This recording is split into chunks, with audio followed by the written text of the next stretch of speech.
Oh, baby. Oh, baby. I am who I am. My name is my name. And welcome into episode 84 of Shooting the Shit with Sands. It's been a long time coming, eh? No in-game reactions to the Heat. It sucks. We've had two close games. One of those close games, I was at my sister's wedding for the Hawks game winner by Trae Young. And the other one, Nia had the computer. We're not going to talk about this. We are not going to talk about Nia taking the computer. It's not even her fault. She didn't know it's going to be a close game. At inopportune time, she's like, I need to do homework. I'm like, you've been here for 4.5 hours and you just now want to do homework when the game turns on? And you wonder why I don't hang out with you, okay? You piss me off a lot. I'm kidding. I love you, Nia. You're the best. How are y'all doing? Mental health good? I hope so. My mental health is wonderful. On the docket today, I keep using that word. It's almost like an inside joke on the podcast now. But what we got talking about today, we're talking about the Heat and the 76ers. We got 2 Game 7s coming up, Dallas and Phoenix, and Boston and Milwaukee. 2 great series.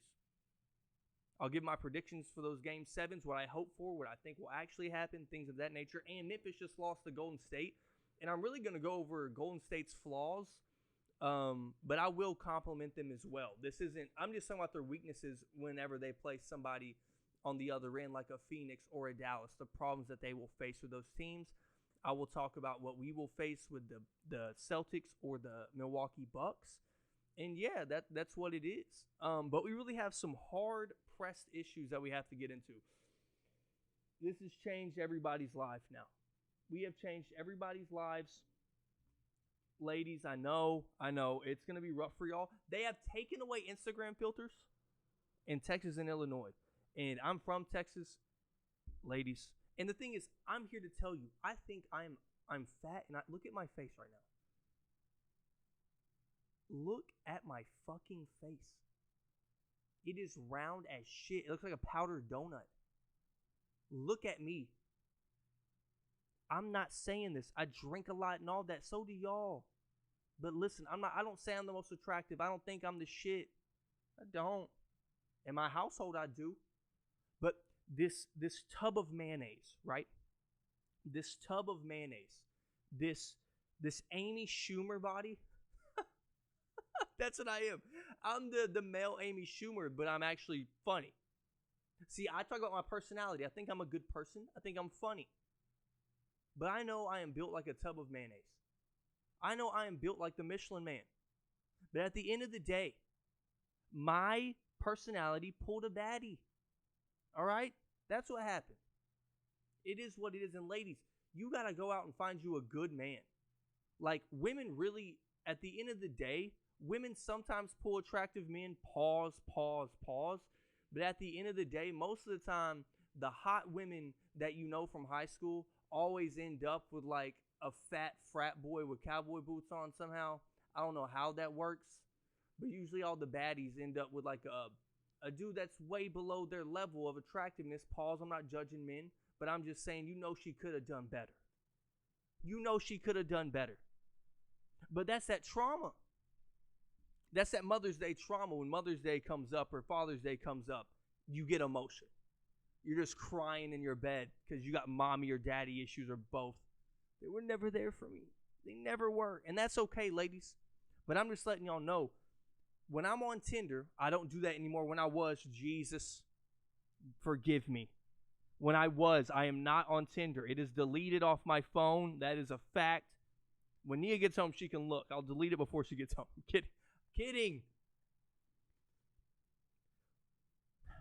When I'm on Tinder and I'm scrolling and I see a girl, I'm like, damn. The camera angle is like up to the left, up to the right, up to the left, and she's got a jawline looking like Landon Holyfield's, right? A professional athlete's jawline in her picture, but then you hit her with the, hey, let's meet up somewhere, and you pull up, and you're like, man, like I'm out here trying to tussle with some lightweights, some welterweights. I like my women thick. I like them thick, okay? I'm in the middleweight, light heavyweight class. That's what I'm looking for. looking for a bigger woman, but sometimes you show up and that bitch is just a heavyweight, okay? You look like you could break through a one-on-one with Tristan Wirfs, future Hall of Famer. You look like you could take the offensive line on one-on-one, and that's okay. And I'm not body shaming. I'm just saying accept your body. You got a corset on. Bitch, I know you can't breathe and them ribs are bruised. Take it off. Women in Texas and Illinois, it is time to take off the corsets. It is time to cut the filter out. Show the triple chin. Show it. I got one. My face looks like a powdered donut, fam. I am fat. But once again, the personality pulled a baddie. So what are we going to do? You can't tell me nothing. And that's okay. You have to realize we will accept you for who you are when you accept yourself. Did you hear what I said? Oh, my God. I'm giving y'all bars right now. There's a man out there. And the thing is, most of you ladies won't meet somebody in public. You get the attention off the web. You're on the Tinders. You're on the Bumbles. You know. Ugh. Come on, ladies. We got to do better. But now y'all have to be better. Y'all are going to use some third-party apps, and I hope they block your shit. And some of y'all women are beautiful. I don't even know why you do the filters. Why do you filter it up? What's the point? My girl uses filters, but it's the difference, right? She don't use the teeth whitening, face chiseling, body suction filters. You know what I'm saying? I'm putting my girl out there now. She up for criticism. Now my girl's up for criticism. But yeah, ladies, hey, man. I accept you for you. You should too, man. Oh, my God. Am I spitting today? Do they want to freestyle? God. I accept you for you. You should too. Oh, shit. I thought she was a bad single bitch, but she looked like she ate two. Ooh, sorry. Okay. All right. We're getting into basketball. All right. Okay, you know what? I'm going to take a break. I need some water, and we'll get right into the basketball shit. We're going to go nerdy. I got some advanced stats. Oh, my God. Let's get into it, man. Let's pop it off. Let's go. All right, man. Let's get into this basketball shit. Dog. So, we're going to go over the Finnish series first. We're going to go over Memphis and Golden State. We're going to go Miami and Philly. I got my notes in front of me, so if I'm looking at the camera, that's why. Now, it's going to be a deep dive into the Philadelphia thing. Because to me, it is much more of a bigger issue than right now. And my point that I said on podcasts I recorded and didn't release, I know that's a tall tale I tell every time, but it does happen. Because in a sense, like, it's almost like an artist, right? Like, an artist can sit on a song for so long they don't like it anymore. You know what I mean? And it just sounds old to them, but if they put it out, it'd be hot to everybody else. So I look at it like that. I listen to it back. I'm like, I could tweak that more, da-da-da. But, you know, it is what it is. Miami beats Philly in 6 games. I predicted 6 with or without Joel Embiid. And it happened. And that's okay. Philly fans, I know they're upset. I know they think they would have won with Joel, and that's fine. That's fair. But it goes so much deeper with Joel, without Joel, for both sides, right? Maybe they steal a game on the road. Maybe we steal a game on the road because that's 2 games that Eric Spoelstra adjusts. It took 2 games for Eric Spoelstra to go, oh, well, we can just fight over these screens because they're not trying. James Harden isn't looking to attack anymore. He's not looking to attack. Tyrese Maxey's attacking, but sometimes he's a young player. He takes those bad long twos when he's coming off the screen, and they're like just staring at Joel sometimes in the post on the front, and we really didn't see the James Harden, Joel Embiid pick and roll at all. The most deadly duo in the league, putting up crazy numbers with offensive rating, all that shit. You're talking about they didn't offensive efficiency every statistical category. With that pick and roll, you didn't see it anymore because they thought and this is where Doc comes into play, and I'm going to get into a deeper talk about this. They thought they could just like stand around, pass it around, and get it to the front. When we were fronting them, they could get it to the post to Joel, but their entry passes were really bad. Joel's shooting made him one-dimensional because of the mask. Honestly, I know the thumb was hurt. I feel like the broken orbital bone fucked up his shot more than the wrist. Because if you remember, before in the Raptors series, before he got the elbow to the eye, I mean, you're talking about he was wetting it up. He was killing them. Middies, all that. I think that was fine. But they talked about the mask that they use, and it kills your peripheral vision. I know it's uncomfortable. And you have to realize, like in basketball, you have mechanics. In something, I was a shooter. I'm not a pro, but I didn't even make varsity. But ask any of my teammates who the best shooter in the gym was at any point in time. They'll tell you. When you bring that ball up, like seeing it up and seeing where it's at to release it, it's kind of one of those things. Even if you're looking at the rim, you know when to release and all that. And I know they have way better muscle memory than a failed high school athlete does, but as a person who shot the ball a lot and just practiced his jumper all the time, that mattered. So I think it's a lot involved in that. But to get deeper into it, I don't even want to talk about Joel. Because Joel, like he said in the press conference, I thought it was weird that he said it, but then I thought about it and I get it. He doesn't have to say that it's a lose-lose for him. If I don't play, then I'm soft. No, you're not. You literally had a concussion and broken face. But if you can play, you play. That's the thing. That's what he's not saying. But that's why I give him credit. We got people out here just willingly not playing, and that's what I hate. This is when I hated Harden before the Philly thing. That Houston stint where he gave up, when he just gave up on a basketball team to get out, that's some weirdo shit, like really corny shit. Like as a human being, you are a corny human.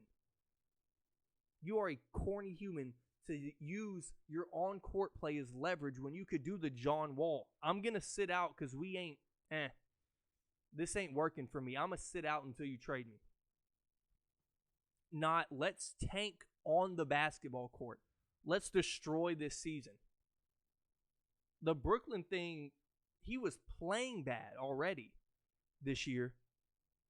And it's crazy to see his fall off so quickly. When I went to go look at his numbers, the first round series against Boston when they 4-1'd him, he averaged like 28, 8, and 11. He was going crazy. So that's the thing with Philly fans. And it's all going to come full circle when I get down to my points. But I don't fuck with people that don't play when they can. And that was the thing with Joel.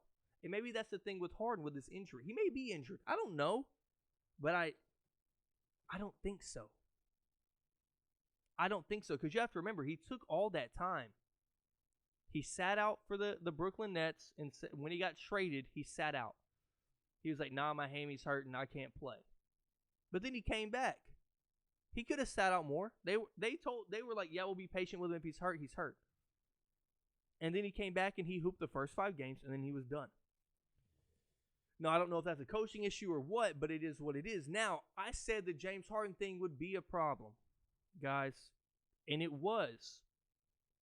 His ability as a passer is great, but his willingness to not be involved in an offense where he doesn't have the ball every possession, every play down the court, and mostly, just like I said, they're not running that pick and roll action with him and Joe.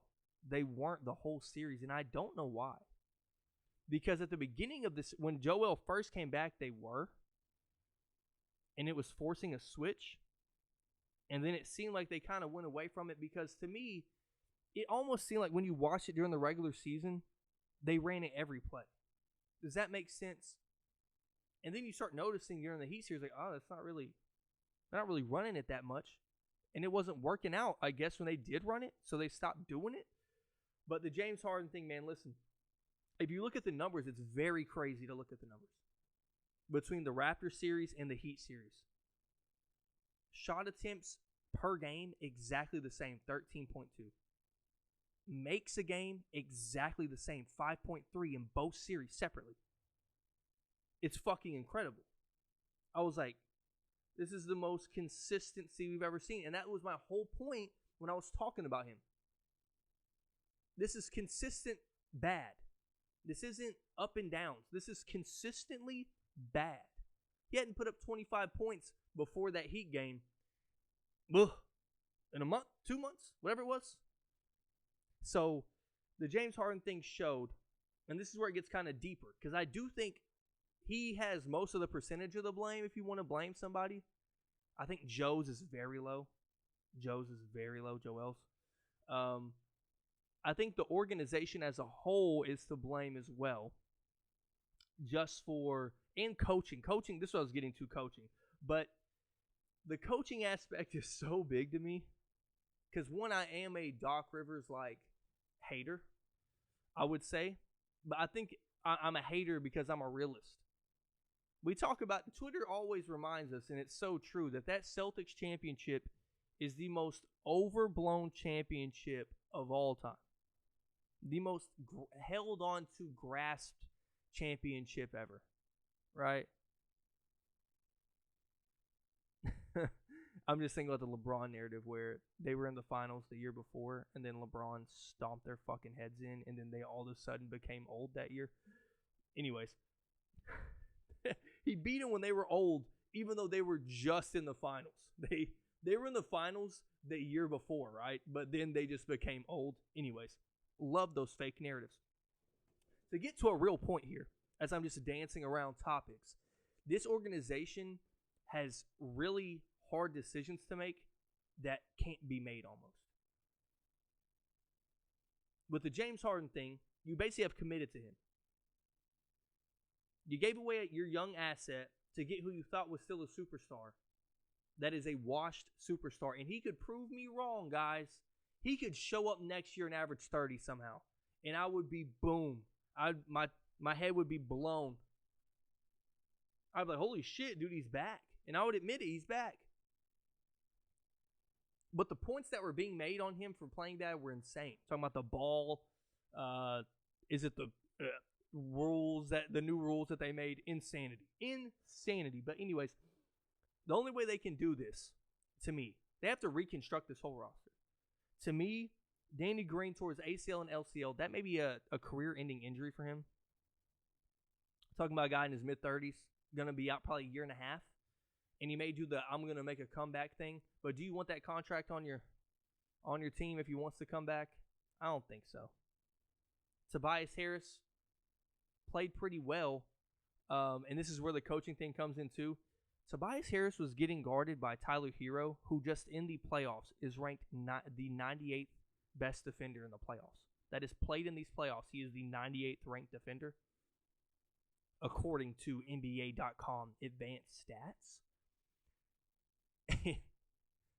They weren't even. It's so crazy to see the difference in some teams.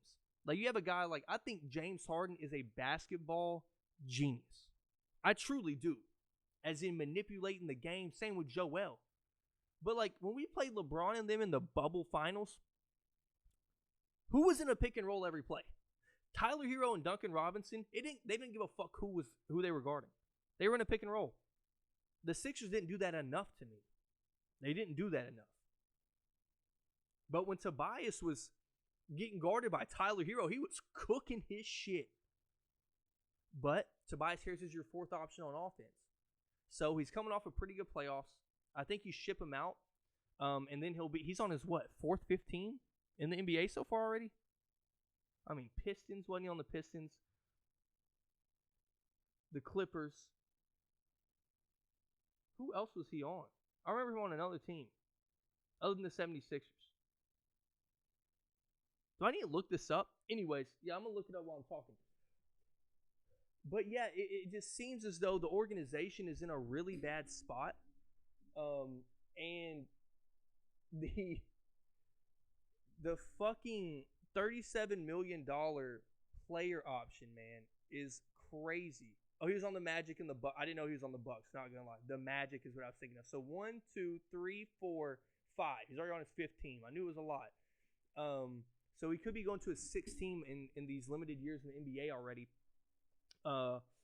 And 6 teams in, what was it, 9 years, something like that. That's fucking crazy.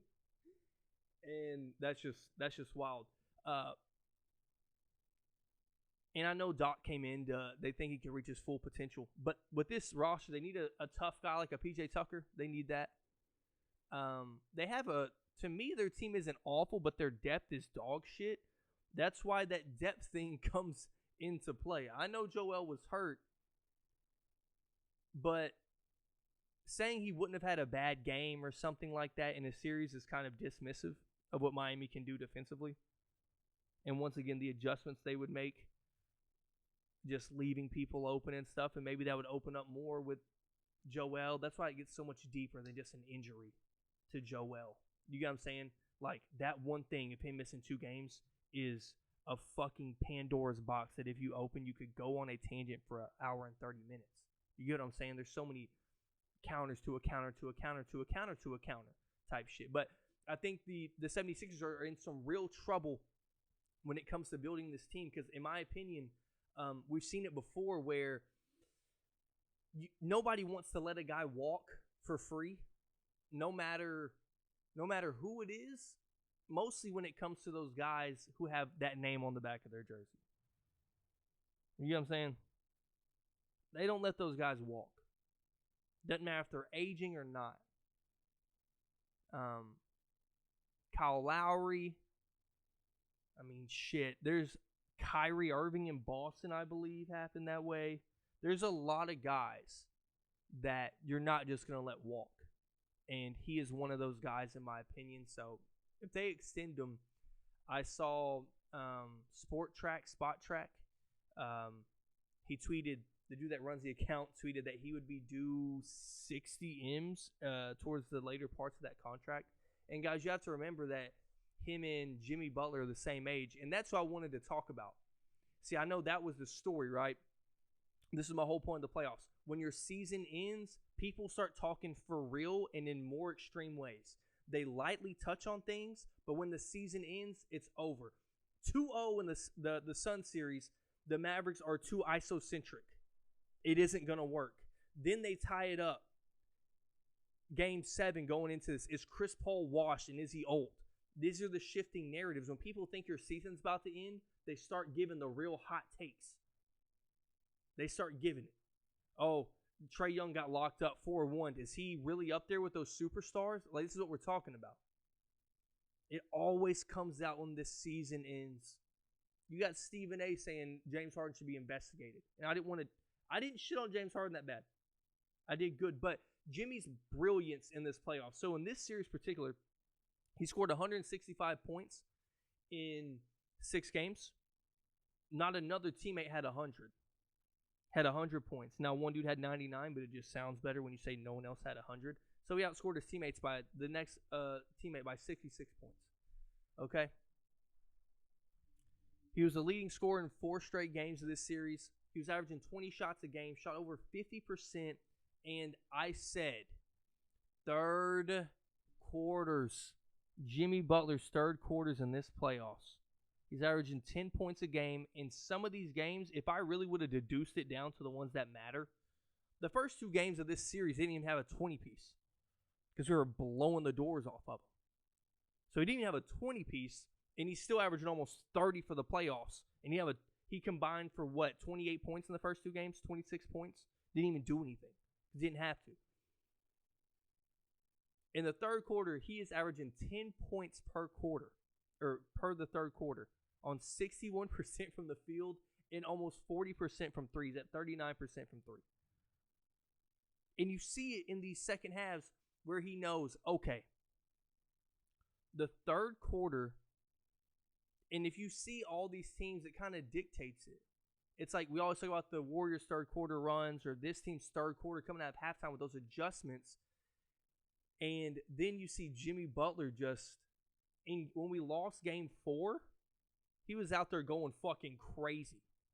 He had like 15, 16 in the third quarter just to keep the game close by his own will. He willed us to keep the game close. And I just think his brilliance in this playoffs has been overshadowed by they haven't played anybody. Whoa, did we earn the 1 seed to play an 8 seed, or Boston played the 7 seed? But they have Kevin Durant and Kyrie. They blew the doors off of him. Well, he had Ramadan. They didn't have chemistry. They didn't. But you know what? The Celtics are better than the Heat, because that magical Nets team that was a fucking 7 seed. Oh my God. Jesus, Giannis is out here fucking dunking all over him. Shut up. God, I hate this fake shit. Just because we're a little boring to watch every game in the regular season, you didn't watch us, and names on backs of jerseys, that shit does not matter to me. Quit with the false narratives when you don't watch a basketball team. I know these media people did not watch a fucking Heat game. They watched less than 10 Heat games all year. If this fucking camera doesn't stop giving out, I'm losing my mind. I'm on a Heat rant here. They didn't watch us, and the thing is, you go, well, the chemistry with all these teams, all these guys missing key players. The Heat had 23 different starting lineups, man. 23. Yeah? So you want to talk about chemistry? You're talking about shit just makeshifting shit, and we still got the fucking 1 seed? Like, the disrespect. I got Chris in the group chat talking about, I think the Celtics are y'all, but do everything better. How?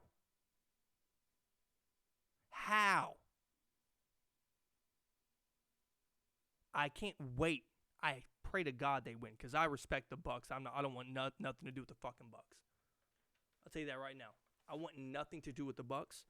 But also, they played the Nets. They didn't have chemistry. Well, Kyrie's sitting out doing Zooms and whatever the fuck he wants to do, writing down his philosophies in a book that he's going to sell when he has to retire from the NBA because nobody wants to sign him. His Nike deal's fucking gone. Congratulations. Kevin Durant wanted that, right? Kevin Durant wanted that. Well, Kevin Durant got hurt. Yeah, I know. Is that something new? Is Kevin Durant getting hurt something new? All the games Kyrie missed because of the COVID thing, which is his choice, don't care about that. He probably would have missed by injury anyways.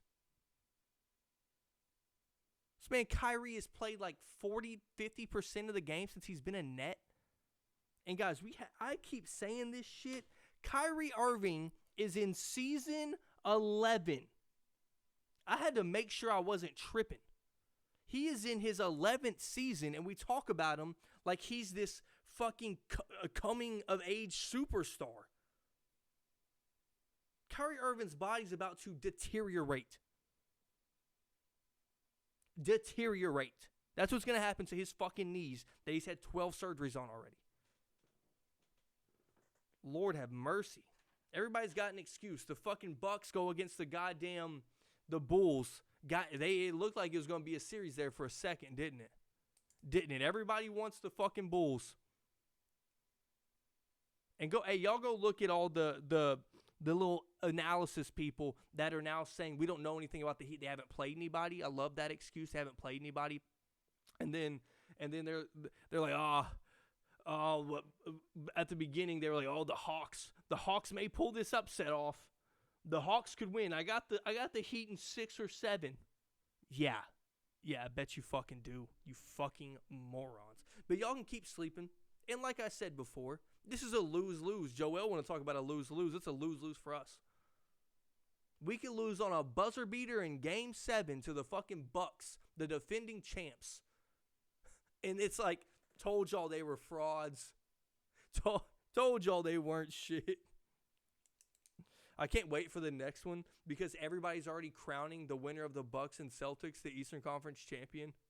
And then we're going to actually push them to 6 or 7 or win the series. Who would have thought? I actually think we're going to win either series.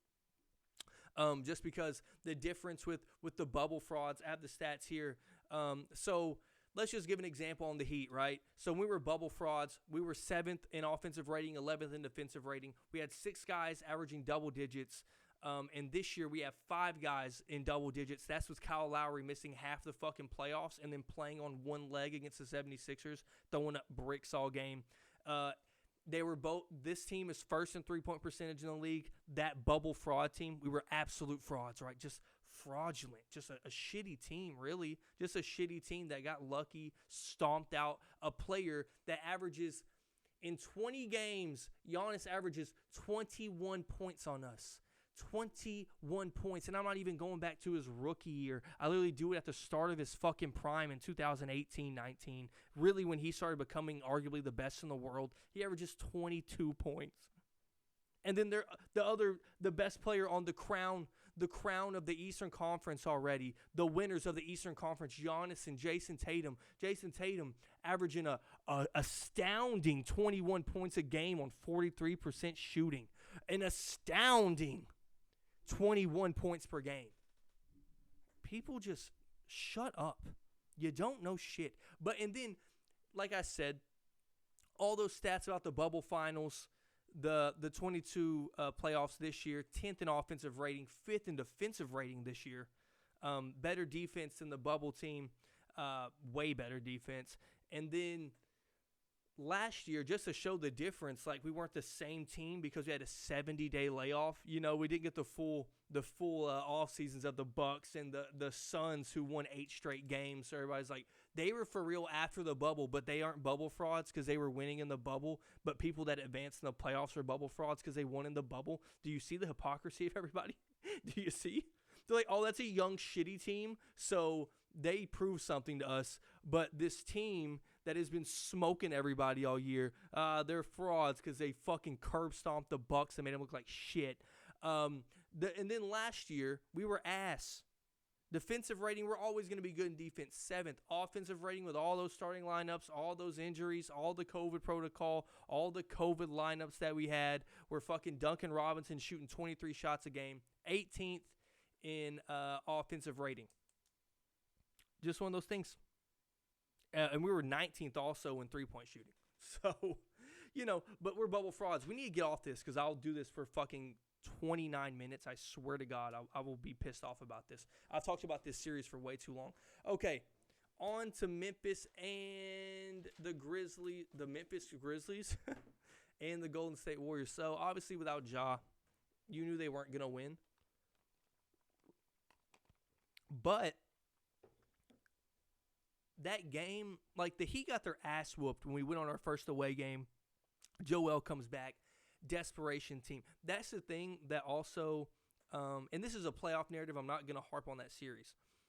That's the thing. Like, it was like, oh, Joe, he made a huge difference. And he did. I'm not denying that. I'm just saying it's funny because every time a team, you come back home in a 2-0, you go away, you're probably going to lose that game. It's a desperate-ass team, mostly with the firepower that the 76ers have when they're on a good night like they were that night, right? When they had an explosive game. And then Memphis comes out.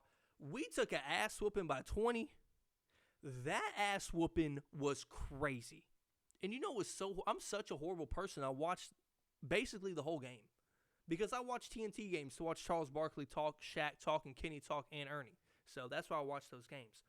But before I compliment Golden State, they got some real big problems that I saw. Obviously, number one being the offensive rebounds. They gave up 74 offensive rebounds in 6 games to Brandon Clark, Jaren Jackson. Jaren Jackson wasn't even the real offensive rebounder of the series. It was Brandon Clark, and he's not some huge guy. He's just a good rebounder. And I just think when you go against guys like DeAndre Ayton, I know the Mavericks aren't going to get a lot of second chance points because they're such a slow-paced team. And really they rely on that Luka ISO or kick out and have stats to go with that as well. They actually run at a very high efficiency, though. The offensive rebounding and also the turnovers, 107 turnovers in 6 games. That's 18 a game. That's what you're looking at. Like, you're looking at a team that really turns the ball over a lot, doesn't rebound well. And another thing was the Klay Thompson usage rate has gone down a little, but during the regular season, just for an example, his usage rate, I was like, he's shooting the ball a lot because he's like kind of ODing right now. He's like trying to go off to be like, this is my stage. This is us. This is us. It's me. It's Klay in the playoffs, dog. We're the Warriors. His usage rate during the season was 27%, which is a career high, by the way, coming off 2 tragic injuries. And his season high before that, his career high was 25. And just to give like a reference, that's higher than CP's usage rate in the slowed down playoffs right now. That's higher than playoff CP usage rate. That was bugging me out, but his usage rate has gone down to 21% in this playoffs. But another thing that I see that's a flaw is I look at it like the Nets. I look at these I see the Nets and I'm like, Bruce Brown, Kyrie Irving, and Seth Curry are guarding wings in the NBA Finals, where they will attack you every single play if they smell blood. I see the same thing with Golden State. I see a team that can be attacked off the dribble. Attacked off the dribble. And I'm not comparing everybody to Ja, but we saw Ja, what he was doing. Anybody that guarded was getting cooked, and Ja's a superstar, but Ja was going crazy. And that's the difference. You saw him struggle in the Memphis series. Karl Anthony Towns is down there. He's not a switchable big, but he's athletic enough to keep up with him. He's not some elite defender, but he's big. You got Anthony Edwards who can defend. Patrick Beverley who can defend. Jared Vanderbilt who can defend. So, it's Jaden McDaniels looking like a 3-and-D god. Looking like a real piece that is going to be Lord. He looks like a early Mikal Bridges, because Mikal Bridges had those flashes too in the bubble of just like spazzing, and even the next year of just spazzing. So, and that's when you saw what transpired with his Defensive Player of the Year run, which I think he should have been Defensive Player of the Year, even though I think Drew Holiday is the best guard defender in the league. But I just see them, Jordan Poole, Steph Curry, and a shell of Klay Thompson. Klay Thompson they were calling for Klay Thompson to guard everybody. When Dylan Brooks is calling for a matchup, you're in trouble. You got a weak defender on him when he's calling for you. That's a sad day. That's a fucking sad day for whoever that happens to. And that happened to Klay. And I just think they were attacking him so much, and it was really, really weird to see because we know what Klay is. But he showed up in Game 6. They closed him out, and I'm telling you, man, that Golden State Game 6, because if you want to be honest, Jordan Poole's kind of calmed down.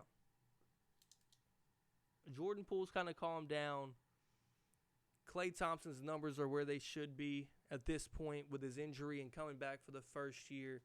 Steph had some rough games. Game 6 was a rough game. Steph doesn't look the same to me at all. And you can say, I know the Seth Curry people, when he plays good, he is 100% healthy next game. His foot's bothering him. Next game, it's the foot again. He's healthy again. That happened in the 2015 finals. All his finals runs, it happened every single time. His ankles, he's had bad ankles since Davidson. Too bad. But that Game 6 was them moving that ball around, Draymond penetrating, dishing it out, and they were just cooking, getting wide open looks. And that run they went on the fourth quarter to end it, that is classic Golden State Warrior basketball. But talking about Draymond, some team has to expose that, right? Right? He will not shoot the ball at the rim, nothing. Unless it's a wide open cut dunk or off the roll. I mean, bro, it's a problem. That has to be a problem. Because if you play a team, I don't know why they were so high on him. If you play a team that's not going to react to his drives that hard, because when he would drive, they were like helping. And I'm like, if Draymond has the ball, don't look. Don't look at the ball. What's the point? You want him taking a hook shot. You want him shooting a three. Don't look at the ball. Fucking watch out for these backdoor screens and these wild movements they do off the ball to get open. I know that's harder said than done because your basketball instinct locks in. It's hard to do that, but at some point you have to go fuck him, let him shoot. And I think if they play the Suns, they're going to have DeAndre Ayton just standing in the lane, resetting so he doesn't get a defensive three. Foot out the paint, foot in, foot out the paint, foot in, and just keep resetting. Because why would he guard him? Why would you guard him? I don't understand. Crazy to me. Fucking crazy. But yeah, the Golden State Warriors move on to their, what is it, 5th? 14-15, 15-16, 16-17, 17-18, and then this year, 5th Western Conference Final in less than a decade. I mean, you're talking about a real dynasty there. And they did rig the system a little bit, but that wasn't them. That's just who they are. That's what they did. And now you see, without KD, they're still very successful. They had a bad season, but look what the development came out of that. Kuminga looking like a real player, too. He's looking like a fucking, I don't even know what he is, but you can tell he doesn't make a lot of really stupid plays as a child. And that has to do with Draymond being probably his mentor, Steph Curry being his mentor, even though Steph Curry makes some really dumb plays, so I'll say Draymond. And yeah, I think they're going to be okay in the future. I think they are. I'm talking a lot. Did I talk about the Bucks Celtics? Oh, I just said how everybody's a hypocrite about it. Let's get to, okay, so we talked about the series that are done now. Let's talk about the Bucks versus the Celtics. The winner, the finals representative for the Eastern Conference. Ooh. Fuck out of here. So, yeah, but the Celtics are playing a fully loaded Bucks team, right? And they're getting so much credit for being so good, right? Right? Yeah, Chris Middleton isn't out or anything. God damn, the Celtics defense is so incredible. Without Chris Middleton out there, it's so fucking incredible. Fuck off. Anyways, the Bucks they've been doing it. I mean, I've talked about it forever. Mostly when we played them in the playoffs. You're talking about a Celtics team. I had to make sure this number was right because I looked it up and I had to recheck it. Like, I had to go to totals for everybody. They have shot 237 threes in 6 games, and they're shooting 30%, 37%. Y'all know how fucking crazy that is? To be near 40%, and 3 percentage points is a lot, mostly when you're shooting 40 a game. That's literally like another 2 threes almost a game. Like, that's kind of crazy. But yeah, what I'm seeing in this series is like mostly in game 6, that isn't the tell of the tape. And I think Jason Tatum is settling a lot, and that's what they want you to do. Like, man, Jason Tatum sometimes has, well, Wes Matthews locked him up that one game, but sometimes he just has somebody that you know he can take to the bucket. If you don't have Drew Holiday or Giannis on you, I know you see the back line. They show Brooke and they show Giannis all the time, like, hey, bitch, I'm here. Come in here if you want. And then they're so long, even if you want a kick-out pass, you're kind of committed to going up and getting the straight-up challenge by fucking Brooke Lopez. Dear God, it's so... That series last year when Bryn Forms was fucking busting our ass, every time Jimmy would drive, I wanted to complain about the officiating. But every time they'd show a replay, he is literally a fucking plank in the air. Just a statue. His verticality, the king of verticality. Brooke Lopez. But yeah, this series has been so fun to watch. Both teams have choked away big leads. And this is where people really didn't, having the 1 seed, it seemed like the whole I don't give a fuck who we play mentality is cool. Like, it's like, oh, they're so cool. They're so cool. Oh my God, they don't care who they play. I mean, well, now you got to fucking go on the road for a game 7. Right? And that was the thing in the Philadelphia series.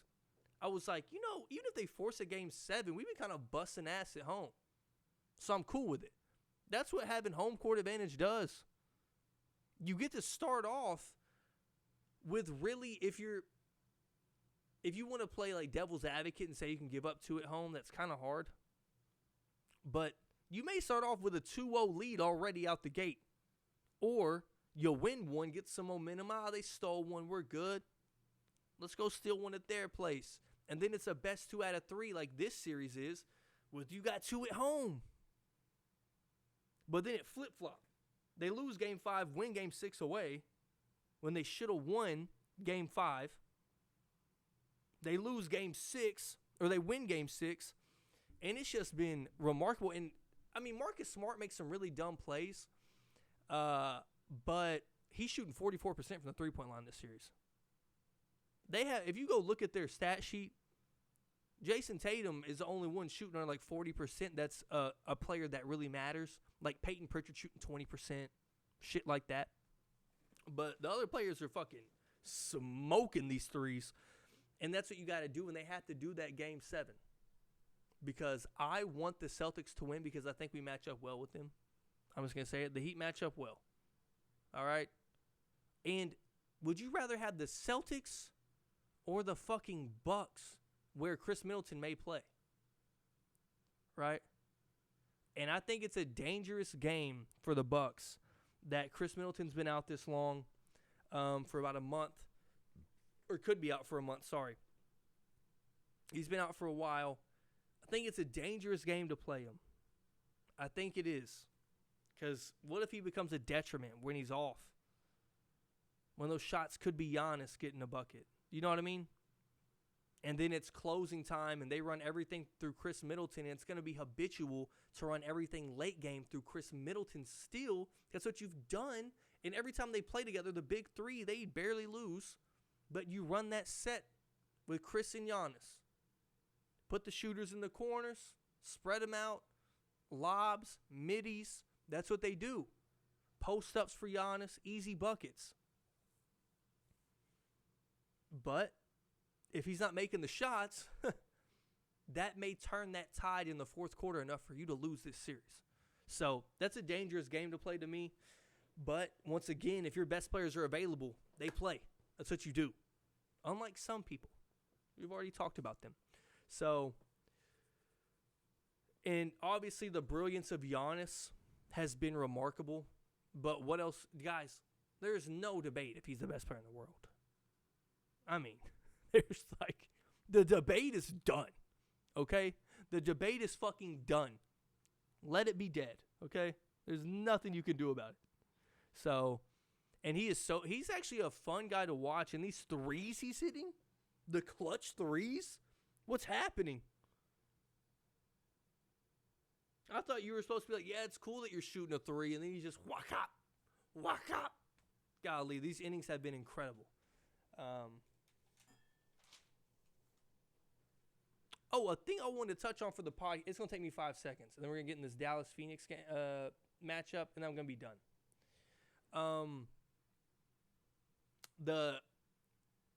The jam session at the beginning, I'm recording this before I do the jam session.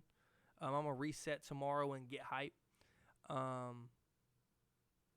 I'll do it later tonight. I'll have a couple beverages tonight and then do it. But yeah, it's going to be at the beginning because it makes my video choppy. And I'm a perfectionist, and I'm cool with a 2-minute jam session being choppy. All right? And I think that's a cool intro into the podcast as well. Like, all right, man, y'all enjoy the pod, and then we get into the podcast, which you've already heard, and I'm already done with this podcast. I'm an hour in. So there you go. But yeah, man, I feel like I'm rolling right now, so let's just keep going. All right, I got to take a break. Fuck it. Dallas and Phoenix. Look at what happens. Like I said, the narratives shift. They just overreaction to overreaction. That's what happens. Or something goes unsaid for so long. This is what I'm saying.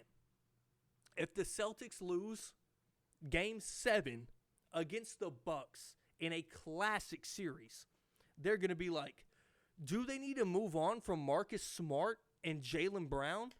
Can they win together? Can they? With an aging Al Horford. Is Daniel Tice enough? Is Robert Williams reliable with this injury he sustained in the playoffs? And then the Bucks, I don't know, they're going to get off scot-free. No, Drew Holiday. Is Drew Holiday enough on offense? Huh? Is he? Are they deep enough? Should they have traded Dante DiVincenzo? Where was he at when you needed him?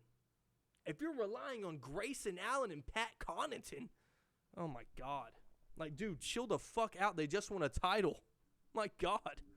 And, dude, they're going against a team that's going to represent the East finalist. Fucking cucks. I hope we win, so I'll scream in y'all's fucking face. I swear to God. Y'all want to let us make the finals. Let us make the finals. Anyways, Dallas Phoenix, man, let's go. So, I have a subscription to a website called Cleaning the Glass. If you don't have that, it's $5 a month, and you get deep analytics. And I really just started getting, y'all know I shit on nerd shit. I do. But I found out if you're listening to an NBA podcast and that's your thing, I've had general knowledge, and I know the analytics part. But sometimes I don't know how to integrate, and I'm going to get better, integrate advanced stats into what I'm saying. Because most of my shit is eye test, and then the numbers sometimes don't back it up, but most of the time they do, but sometimes they don't. But, yeah, I don't know how to integrate it. But the one thing I'll say about Phoenix and this Dallas series, the number one scary thing is, where is Chris Paul since he's turned 37? I think he's averaging, 7 points, 3 rebounds, and like 6 assists or something like that. I know y'all saw. If you go look, it's crazy. Ooh, spilled water all over me. But yeah, it's kind of scary. They are so the game plan, as you can tell, Jason Kidd told them the game plan. We're gonna make him work hard on defense, and making an older guard work hard. Chris Paul is strong. Chris Paul is still an elite defender in the NBA. But going side to side is different than pushing up on a 6'7", 200 whatever pound man that Luka is. Getting into foul trouble.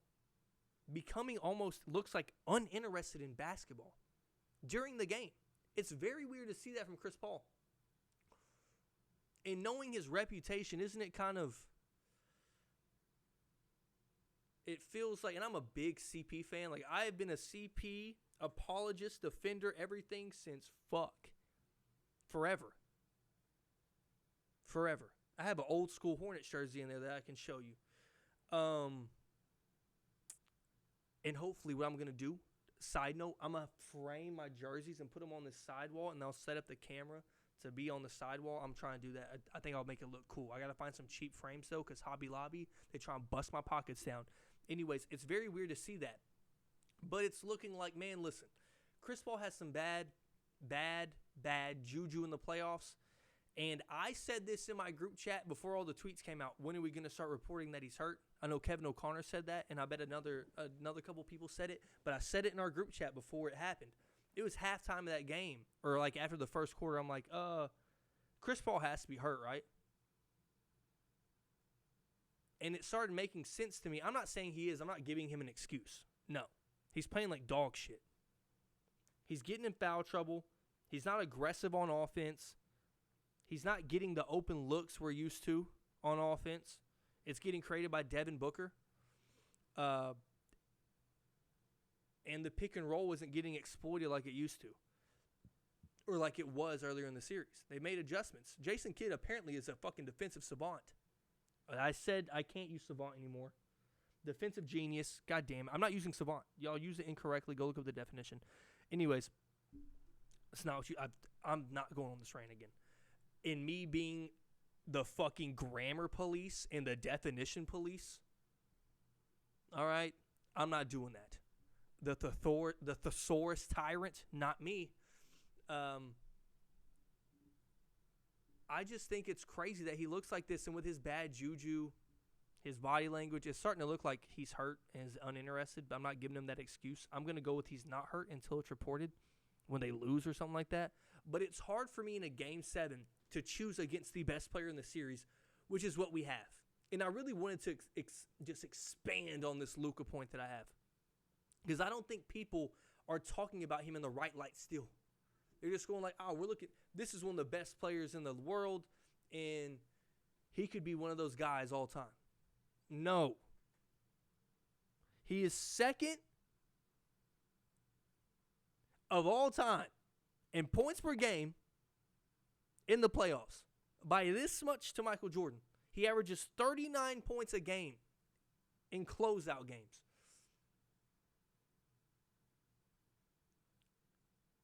He's had how many fucking 30-point triple-doubles in the playoffs? How many bad games, like bad performances have we seen from Luka in the playoffs? 2? 2 or 3? In the course of almost 20 games now? This is a hot take, I guess. Another hot take. I don't give hot takes, but people may think it's a hot take. I think Luka goes down above Giannis on the all-time ladder. I do. I think Luka's future looks insane. I think his personal achievement will be insane. I think he may be in a really shitty Cleveland situation with LeBron, even though they have made moves already to make it better. Hasn't worked out with Dinwiddie. He's been a no-show in these playoffs, or this playoff series, I should say. Sorry. Against the Jazz, he was hitting some shots, but still overall, he's not what we wanted him to be. Jalen Brunson has showed up here and there in this series. They've realized, okay, we're going to make Luka and Jalen ISO all day. And then Jalen Brunson was like, I got to be aggressive. I got to fucking knock these down. He's like I've always said, all he does is win. That's all Jalen Brunson has done is win. And Luka is Luka, right? And it's just so interesting how this series just shifted on its head. A lot of bad games by Chris Paul. A lot of great games by the Mavericks. And it's so weird to see a team. This is why playoff basketball is so just interesting. Like, it's so compelling. You have a team in the Suns who lost less than 20 games over the span of 82. And they've lost 5 games in less than a month. It is compelling shit. And yes, this is where the age and the game planning and the scheming of playing the same people. You see the same fucking guy for 10 days, 14 days, whatever it is, however long the series lasts. You see the same fucking dude every night. You're getting sick of him. Devin Booker talking shit. Luka talking shit. Jay Crowder talking shit. You get sick of them, and then it just becomes this wild thing where the Mavericks are getting destroyed. The Suns get destroyed by 20 in a game 6. Wild runs happening. Can't stop the bleeding. Luka goes off the court in some of these games. Nothing happens, and they go on a huge run. He comes out in game 6. They hit a couple jump shots. Bertans scores. They keep him alive. They extend the lead. Or just keep it instead of letting it drift away from them where they can't pick it back up. Like, shit, it went from 17 to 7. We got to keep this shit. Oh, fuck. And I think this series is just compelling. Another thing is Phoenix, since the playoffs started, their half-court defense, according to Cleaning the Glass, has been 10th in the playoffs. I don't know how that is. They are going against a lot of amazing ISO scores. And this takes into account points per play and points per 100 possessions. So it's pretty good metric there, okay? And it's crazy when you look at the numbers. The average percentage of plays that happen in the half court in the postseason are 83%, opposed to like 75% in the regular season. It slows down a lot, but still the Grizzlies led the playoffs in percentage of half court plays ran. They were only in like the 75% rate, so they were still running in the playoffs. It's kind of crazy to see that. But yeah, and Dallas has been great on defense, and they're bringing that extra help defender on Booker now. As you can see, if you're a guy that just watches and you don't really look at the X and O's, I've kind of gotten better at looking at X and O's. I was at one point drawing plays for the Boswell basketball team. Didn't know if y'all knew that, creating plays, trying to draw ways to make zones and shit. The coach, I got kicked off the team for playing in my bare feet in the gym. He kicked me off the team. He was like, you want to be the manager? And I did it for like 2 weeks. And I was like, my ego at 18 wouldn't let me be a manager. But I was in there drawing up plays and shit. It was crazy. But, yeah, you just see them bringing an extra defender because you can't let Devin Booker decide where he wants to go. You have to make him go somewhere. You can't let him have a baseline move, step back. You have to make him make a move. Like, no, you're going middle, bro. Or, no, you're going baseline. And that's what they're doing. They're showing the help very hard. And it created some problems for him there. And I want to see their adjustment. But DeAndre Ayton is a huge mismatch that is due for a payday. And once again, when the Phoenix Suns lose, these are the narratives. Will they pay DeAndre Ayton, who is the Suns owner is known for being hella cheap apparently? Will they pay him? This is CP's last chance at a title, by the way, to me. He's 37. He hadn't looked good at the end of the season right now. If DeAndre Ayton moves on, goodbye. Jay Crowder can move on very soon. All that mixed in with you can't bring all these guys back, can you? I don't think so. Bringing the same team back 3 years in a row is kind of rough, mostly with how those role players play intricate little like pieces in your team. That's why the Bucks are a little different. They got Giannis, Drew, and Chris Middleton. Those three can play with whoever, really. They need certain abilities, but, you know, they can play with possibly a pretty poor lineup and still do well. But as you can see, guys like Pat Connaughton are like, yo, he's really good. I mean, is he? He can shoot and play some defense, and he can jump. That white boy can fly. Oh, my. I've been going for 40 minutes. What is it? I'm just babbling. It's like I'm on Adderall.